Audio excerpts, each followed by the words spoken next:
Welcome to By the Books, the podcast helping business owners navigate the complex world of business, tax, and bookkeeping. Now, to the owner and president of Kline, Lindsay Kline. Thanks for joining, everyone. This is Lindsay Kline with Kline, honest, accurate bookkeeping performed on time, and your host of By the Books. And I'm here again with Kris of Frito Nation Productions. Thanks for joining me again. Thanks for having me, Lindsay. So in our last episode, you told our audience that you were going to announce the names of our fish mascot, which if you're watching on YouTube, you'll be able to see on the video. And if you're not, if you're just listening to the podcast, here's your good reason to go check out the podcast on YouTube. We've got this little aquarium here with these fish, and we've got one that's blue, and so we obviously went with Dory, and then we've got one with kind of a wonky orange fin, and so it's perfect for Nemo. So we've got Nemo and Dory in our aquarium here. Yeah, so these are our By the Books mascots. Yes. That I'm sure we'll continually use as analogies for whatever we want. Yeah, and so it's generally a good representation. If you're a Dory, then you're running your business well. Keep on swimming. And you're taking care of things. When you step into Nemo territory is when you get a little worrisome. Lost? Remember? Yeah, exactly. See? He didn't listen to the good advice from his dad, and he swam away, and he got captured, and Willem Dafoe had to help him escape. So there's just, it just fits so perfectly. It all just fits perfectly.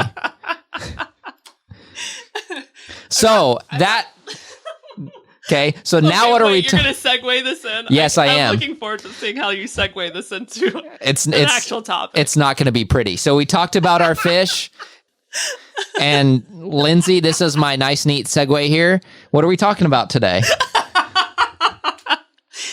Okay, so in the last episode, I had talked about what to do if you're starting out. You have your business going, but you can't afford a bookkeeper yet. And I wanted to drill down a little bit more specifically on the topic of taxes, because I breezed over that a little bit in the last episode, but I think it's a topic that merits drilling down on. So, talking specifically today to small business owners, people starting out that might want to get a little bit more information about how businesses are taxed.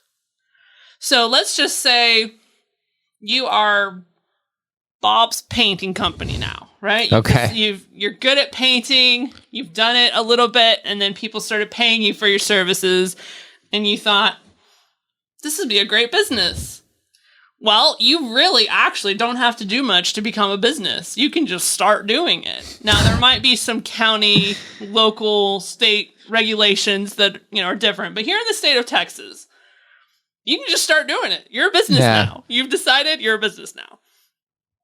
I had talked about in the last episode how important it is about keeping your business transactions separate. Yes. Now, legally, do you have to? No. But highly recommended.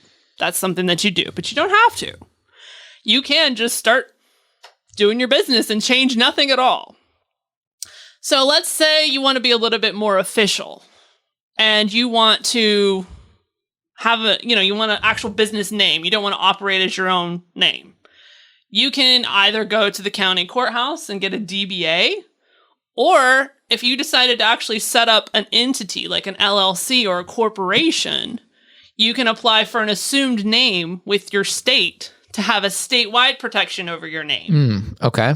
And you can take that to the bank to set up a bank account. All right, so you're in business. You're official now. Let's talk about how your business will be taxed. Now, let's say you decided to keep operating as a sole proprietor, which that is going to be the default if you don't set up anything official. You will be a sole proprietor, and that's how you'll be taxed. A sole proprietor is taxed on your personal tax return. So there's a Schedule C that would be attached to your normal personal tax return. And that's where your business activity would be recorded. So if you're Bob's Painting Company. Yeah. And you have accrued a few $100s in income from somebody paying you for a painting job. Yeah. That's now income that you would record on a Schedule C on your tax return. Now, whatever expenses you had, let's say obviously you got to buy paint, I got to get my brushes, and, rollers, Yeah. whatever else. And again, I recommend a separate bank account for this. But whatever expenses that you've accrued for doing that job, that is now expenses that you would put on that Schedule C. So let's say you made $1,000 as the revenue. That's what you were paid for the job. Mm-hmm. But you spent $400 on materials and maybe a couple $100 paying someone to help you out. Now your costs are $600. That gave you $400 in profit on that job. So on a Schedule C, are you familiar? Do you know what are you taxed on?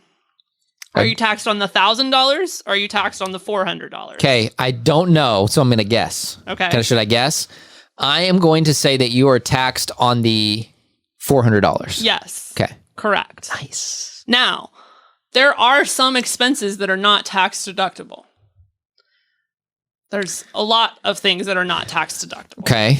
And that's where you hear this, if you've ever heard, is that deductible or tax deductible? Yeah. Right? They're talking about what you can take off that $1,000, right? Yeah. Well, paying an employee or a contractor to help you with that job, that's deductible. Buying supplies for the job, paint, rollers, all that, that's deductible. All of those expenses are deductible. Mm-hmm. But there are certain things that are not.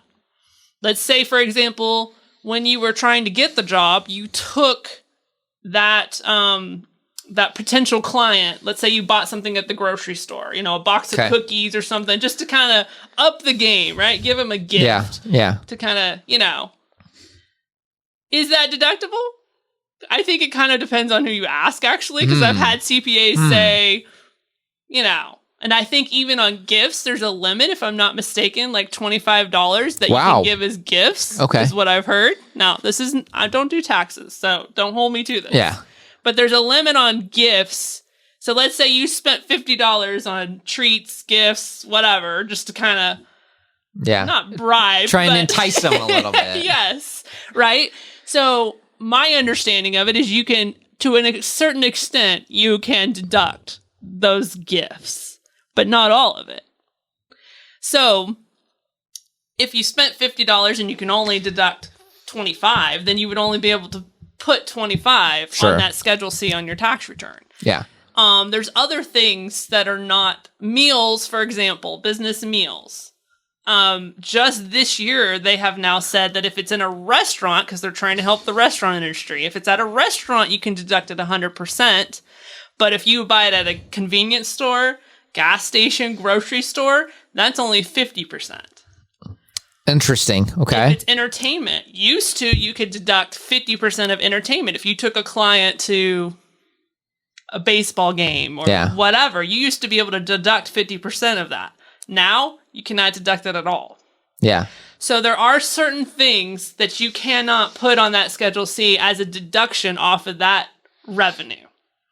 But there are legitimate expenses that you can do to take it. So that's what the tax deduction means. It means it's reducing your taxable income. Yeah. That $1,000 is now reduced down to $400 because you took those deductions off. Gotcha. So let's say I am I'm an IT person.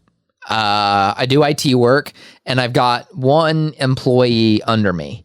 So if I had to buy some kind of equipment that I would need for doing my job, that would be deductible. Yes. If I was driving to see my clients, if someone at the hospital needed a firewall repaired or something, I could deduct my mileage on that. Correct. But if I decided that my employee, who I thought did a stellar job, if I wanted to take him out to, bowling night, I can't deduct that. I'm not actually sure about the rules related to employee meals or entertainment, because that might be a different category, because it's like employee appreciation. So were you just get a CPA on to talk about all the, because there's all kinds of scenarios, right? What if it's an employee? If it's a client, I know that's when the rules apply that I was talking about. But if it's an employee, that may change things. Okay, so you were speaking specifically about clients. Yes. So if I'm having a Or client, prospects. if I'm having a client appreciation party and I take 4 of my clients out and I pay for 2 hours of bowling, none of that's deductible. That's my understanding. Okay. Now, Okay. again, I'm not a CPA, so don't Yeah. hold me to it, but it is my understanding if you took clients out for some kind of entertainment, those are not deductible. But that may change if it's employees. Gotcha. Okay. I'm not 100% sure. So I will try to find someone on this topic because this would be actually a great topic, meals and entertainment, that we should do an episode on. Because I can see how if you thought all that stuff was tax deductible, And you could be spending some serious cash. So Yes. I bet there would be lots of people who would love to know. Yes. And there's probably been some businesses canceling their box seats to sporting events now that they can't write them off.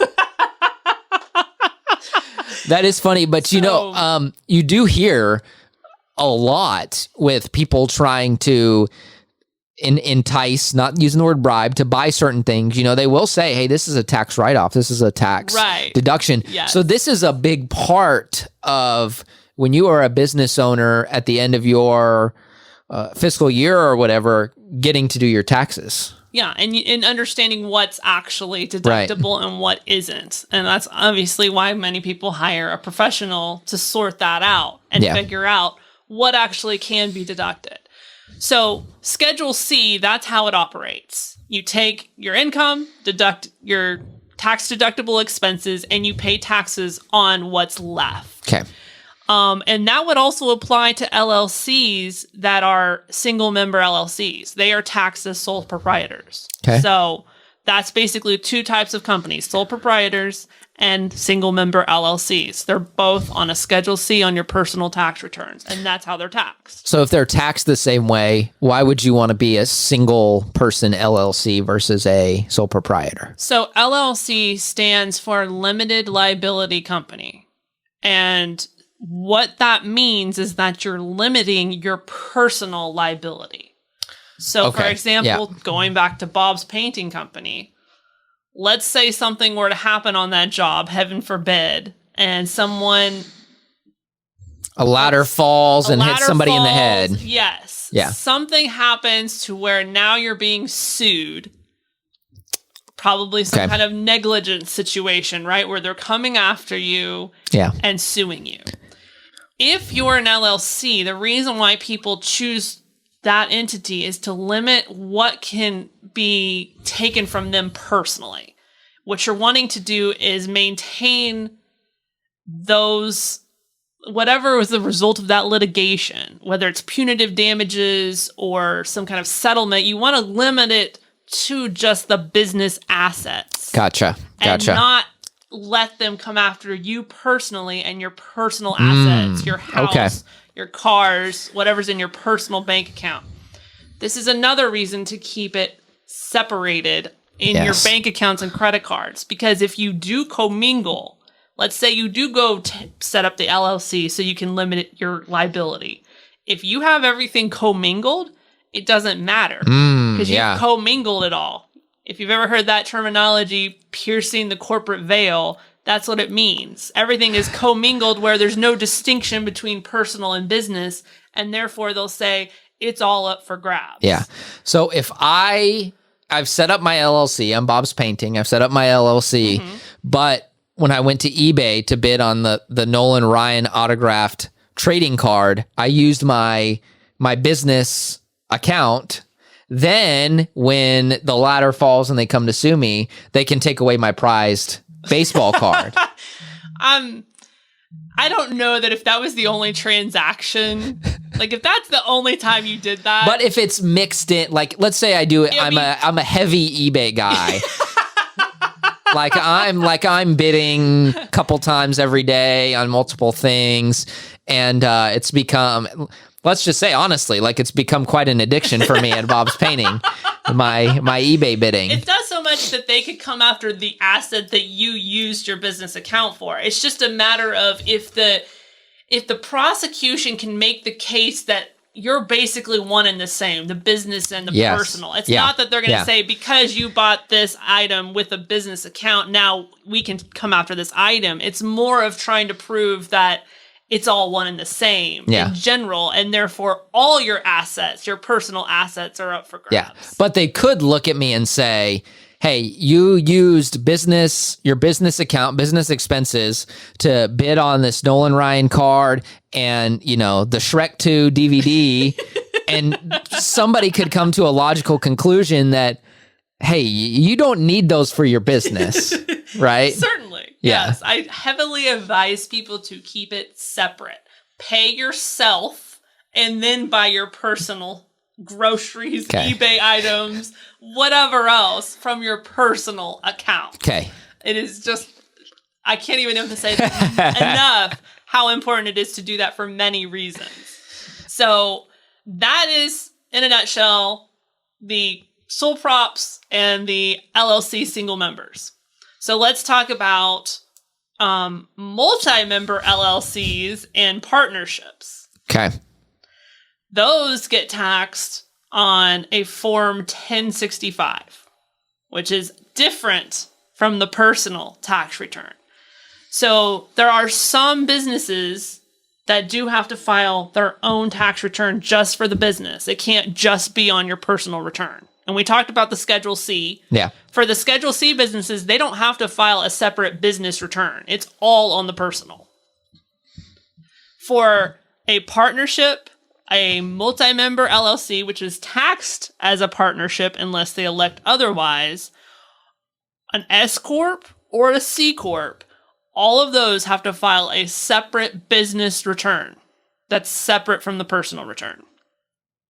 And if it's a partnership, multi-member LLC, S-Corp, any of those pass-through entities, their taxes are actually due before the personal returns are due.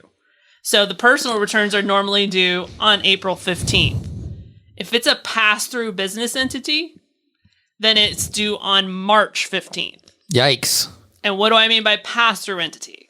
Meaning, it does have to file a separate return, but all the information flows through to the personal return. So ultimately, even though the business files a return, it's basically just an information-only return. No taxes are paid at that point because all the taxable liability goes to the owners. Okay.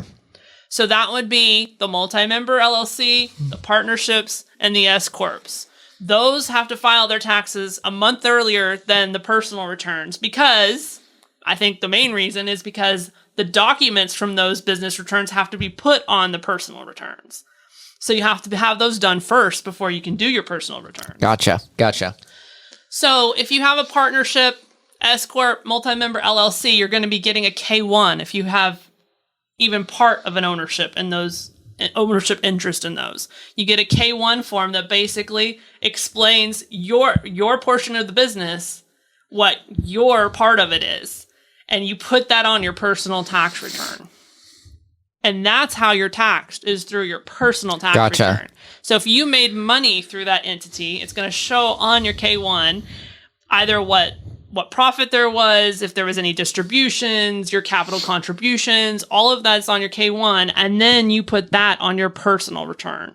And that's where ultimately you're taxed on it. If it's a C corporation, which is public companies, the big companies we know of. Yeah. Home Depot, Walmart, all these huge corporations. If you're a public company, you have to be a C Corp.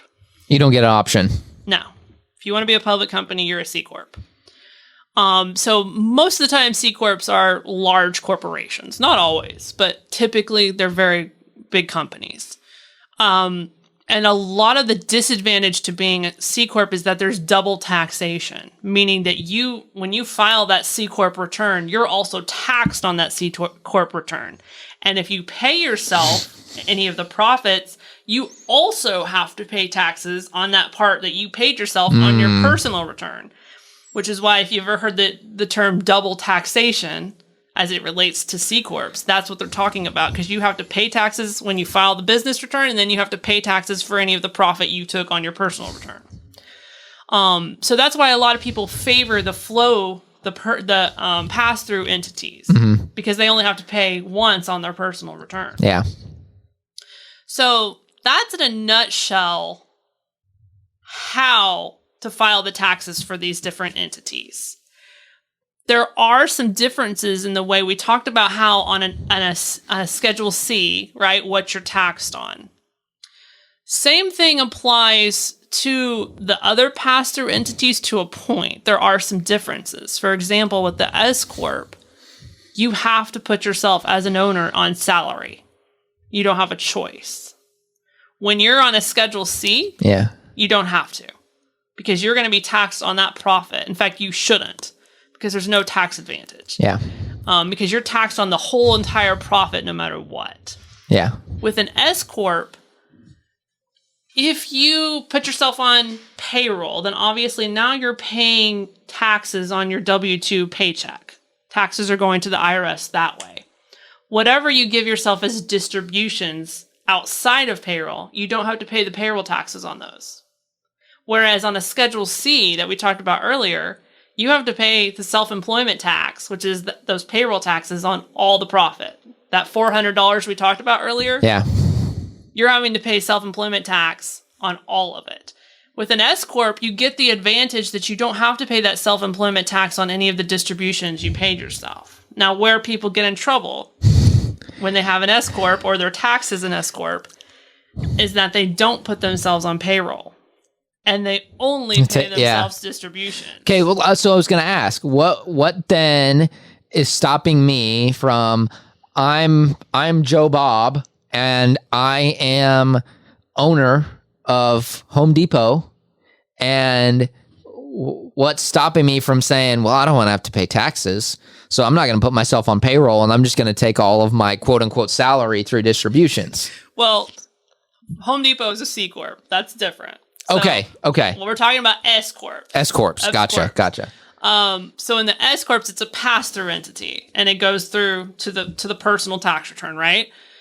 Is there anything stopping you? Well, the IRS, if they come after you, right? Yeah. Because they're obviously going to say you had no payroll taxes that came in. They know your social security number, right? So that's where people have gotten in trouble. Even people that have paid themselves a salary, but it was a very minuscule salary. And we have an episode talking about this, actually, but our LLC episode, I believe it was, where I was talking about this. And I actually gave some case studies where people got in trouble because they paid themselves just a measly, whatever, $12 an hour, whatever, and their distributions were way higher. Yeah. And it's not so much the amount as it is the ratio between your distributions and your payroll. And I've heard some CPAs, they have debates about how much really is the right ratio. But I have heard CPAs say your distributions should be less than 50%. So making sure that most of your income is payroll if you're an S-Corp. Now, let's take situations where you're not on payroll. And I think you have some 1099 income, so you probably relate to this. You get income and no taxes are taken out of it. Correct, yeah.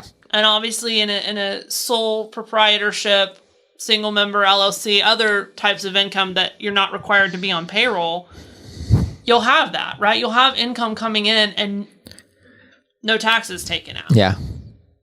Do you pay estimated quarterly taxes? Yeah. Can I tell you the story on why I'm so heavy on it now? Okay. So my last semester in college, I began an internship. It was a paid internship. Okay. And so I was being paid, and I'm at this time 21, 22 years old. I'm just taking the check and depositing it, and I'm not looking to see if taxes are being taken out. And it comes to, I started in August, September, and it comes to tax time, and I come to find out that I'm a 1099 contract employee, and there have been no taxes taken out. Yeah. And I've said this before. My dad helps with our helps me do my taxes, and he goes, "Were you not paying attention to see that there was?" And I'm like, I don't look for that stuff. Like, I don't pay attention to that stuff. So I learned pretty quickly at that point because I had to write, it's a pretty hefty check.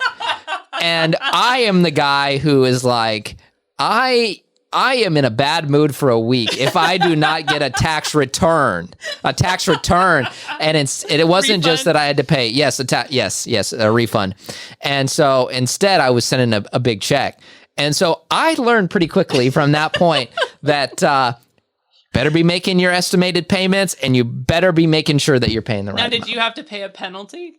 I did not have to pay a penalty. Okay, so it wasn't enough to where the IRS said you're penalized then. So I assume they've looked at it by now. That was probably 2014. But what we ended up doing, I believe, was we went back and we calculated how much I would have owed, and I just paid that at that point. So Gotcha. yeah, I never had to pay any penalty. Nice. Yeah. Okay, so if it got to be too much, you would be penalized. Yeah.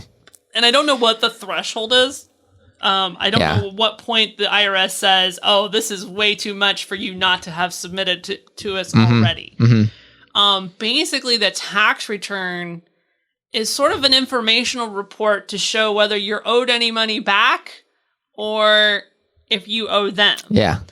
But the IRS, we're in a system of pay as you go. They do not allow you just to wait until April 15th. Correct. If you have a huge tax liability and all of a sudden throw it their way. In fact, if you're an employer, you're obligated to pay your employees' taxes within a certain time frame. Most people, it's within 3 days. Wow. Yeah. If you don't have that much payroll, sometimes you can do it monthly or quarterly. But most employers have to pay it within 3 days of the pay date. And so if they don't, and I've experienced this before, where maybe somebody forgot a deadline, they get a letter from the IRS, and the IRS will send a letter every time to the employer saying, you paid 2 days late, or you paid a week late, and they get a penalty because of it. So there's very little mercy when it comes to that. So let's take Bob's painter, right? Bob the painter. He's taking all this income, cash or checks or credit cards in from these painting jobs that he's doing. But no one's taking taxes out of it. And the IRS at that point doesn't even know he exists, right? Let's, say he had a full-time job that he quit and now he's doing this. Yeah. IRS doesn't even know about it at this point. But come April 15th, when he has to file his Schedule C, they're going to know, because let's just assume Bob the painter is an upstanding guy and he reports all his income. Yes. The IRS may look at that amount and say, whoa, you should have already been paying these taxes last year. And so that's what the estimated quarterly taxes are for, is to make those estimated payments of what you think you're going to owe.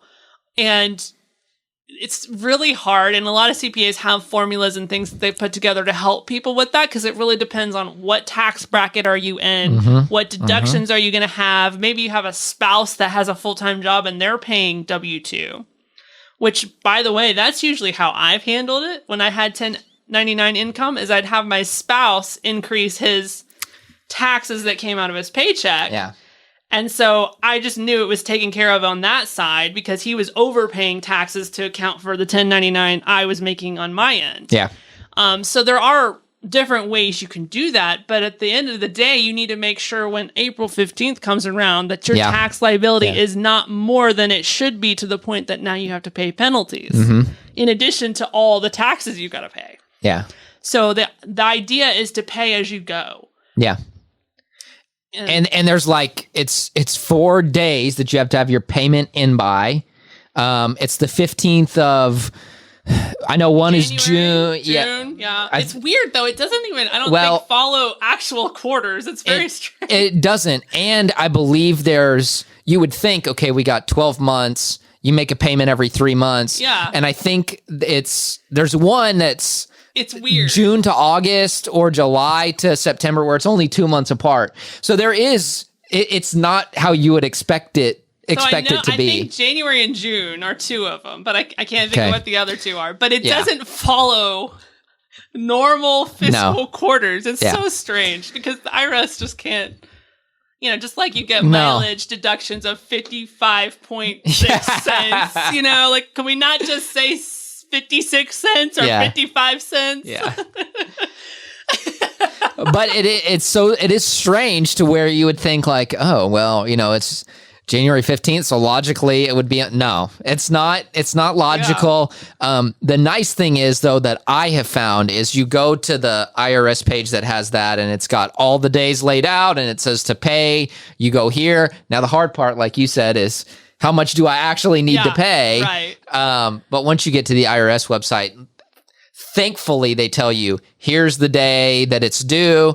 And what I've done, because I am absolutely absent-minded on things like this, I just set a reminder for that. If it's due September 15th, let's say, I will set a reminder for September 1st, and then I can get my brain churning, and I've got a couple weeks to figure that out. And I'll say this, too. You don't only have to pay on those days. You could do it weekly or monthly if you just wanted to do it in, small increments and not wait till the whole quarter is over. Because I'm sure by the time the quarter's up, it's a pretty substantial amount. Yeah. But although that gives me a headache thinking about having to write a check every week, although I guess it ends up being the same amount. But yeah, I had not thought of doing it that way. Yeah, I just wait till that month and I write it for that quarter that had been before. Obviously a lot of people would not like that idea because they feel like they're giving the IRS what do they say? Interest-free loan, paying it before they have to. Yeah. So everyone has their different take on it. But if you were wanting to just make sure you didn't spend that money and not having this huge tax liability at the end of the quarter, you could just pay it every week, just like you would on your paycheck. Yep. Mm-hmm. So it doesn't necessarily have to be that day that the IRS deems it. That's just the due date of when it has to be in. Yeah. And it can be paid online. Do you pay online? Yes. Okay. Yeah, to me, that's the easiest way because the post office and then IRS, I heard, has thousands of pieces of mail that have not been opened. Yeah.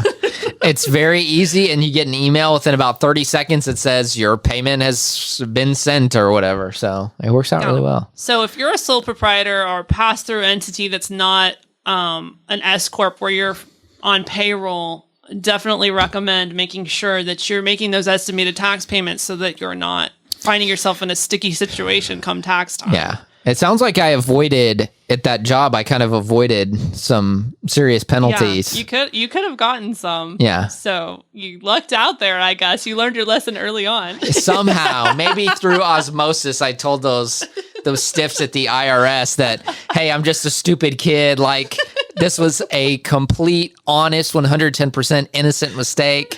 I'm not going to do it again. And I don't know. I guess I just picked up on it somehow. All right. Well, I hope this has been helpful. Do you think that this has been informational? As someone not being in the industry, pretty clear? Oh, yeah. And it lays out, I think in this episode, we've laid out very well, based on the different entities, what it's going to look like for you paying your taxes. And honestly, like we mentioned with deducting expenses, one of the things we mentioned on the podcast last week, tracking your miles, things like that. Those are things that you need to be doing now. Right. Yes. You don't want to wait till, you're filing your return in April and you go, all right, got to go back and figure out how many miles I drove in 2021. So yeah, this has been a value, and there's a couple things that you can do. The listener, the viewer, if you found value in this, one of the easiest ways. It won't even take you 15 seconds. If you're on Apple, you scroll down. You push the 5-star, you leave a review. You can send a nice message to Lindsay. Hey, Lindsay, love the podcast. Your co-host is really great and fantastic. No, I'm just kidding. You don't have to say that. If you're on YouTube, you hit subscribe, and then the really easy thing to do, you hit the bell next to subscribe. And if you do that, it's for your benefit, so that way when there's a new video, it automatically comes to you. You can get email or just a push notification. That's probably the easiest way to do it. Or if there's somebody you know who this information would be beneficial to them, and if you're watching this, you're some kind of business owner, I imagine through your networking, through your social circle, you know other business owners who might be having some of these struggles. So just click share, you send the link to the people there, and this could be a benefit to them as well. Thank you so much for joining us. We appreciate all of our listeners and viewers. You are amazing. We appreciate your support. If you'd like to contact me, my email, info@sakline.com, SAKLINE.com is our website, and all the links to all of our podcast platforms and our YouTube channel is on our website if you want to check those out. How can they find you, Kris? Yes, you can check us out, FreedoNation.live. You can check out more about us there. You can also schedule a free consultation. We also have a free advice tab for those of you who may be podcasters yourself, or just email me any questions, any thoughts, anything like that.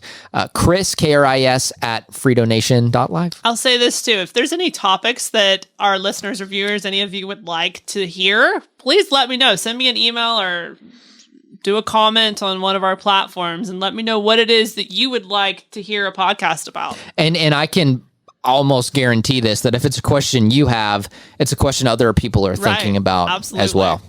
Thank you so much for joining us today. This is Lindsay Kline with Kline, honest, accurate bookkeeping performed on time, and your host of By the Books. Until next time, have a great week, everyone.